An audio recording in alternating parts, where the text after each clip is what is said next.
prices on the Shanghai Future Exchange were mainly stronger this morning, and that was of course due to the fact that the Chinese gross domestic product, the GDP, climbed by 18.3% on a year-to basis in the first quarter of this year. And actually the base metal contracts on the London Metal Exchange are more consolidating now after the strength that we saw yesterday, especially of course in copper. If we have a brief look right now, we can see that copper is still holding the high level of $9,300 for the moment. So it's quite unchanged compared to yesterday's closing. Pretty good volume traded on the LME, almost 7,000 lots so far. Aluminium is losing about 0.5%, trading at $2,324 a ton. Zinc is unchanged at $2,870, while on the upside we have definitely nickel. Nickel is trading at $16,435.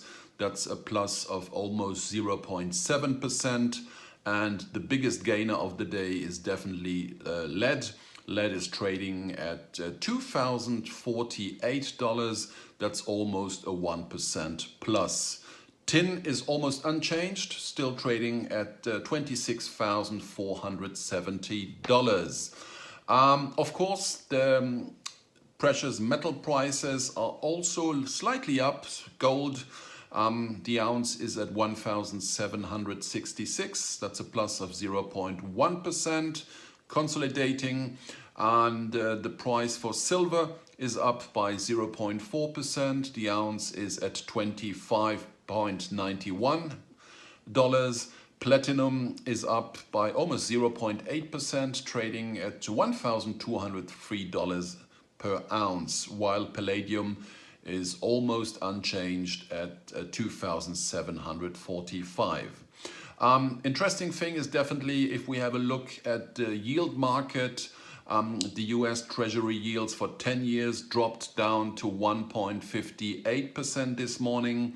It was yesterday at the same time at 1.63. So that is definitely given an impact, of course, also to the currency market. If we look right now at the US dollar index, it's also consolidating, but the overall trend is downward. It was this morning at 91.71%.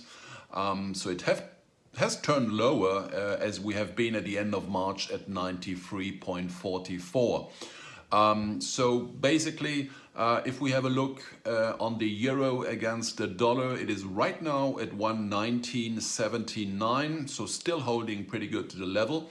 Against the sterling, we are at 137.57, against the yen at 108.65. So the other major currencies are slightly weaker, and that is definitely also suggesting a consolidation.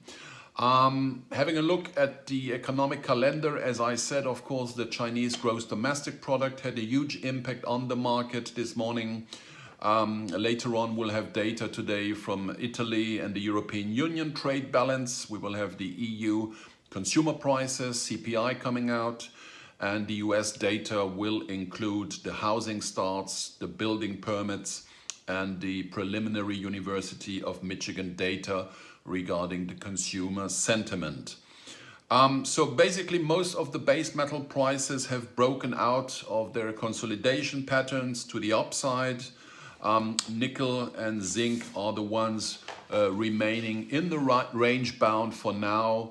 The underlying conditions look strong because actually the prices have held up well over the past few weeks and months when the prices have been consolidating, with dips for the most parts being limited. And if we had dips on the LME, we could see that actually the buying sentiment or buying activities was quite good.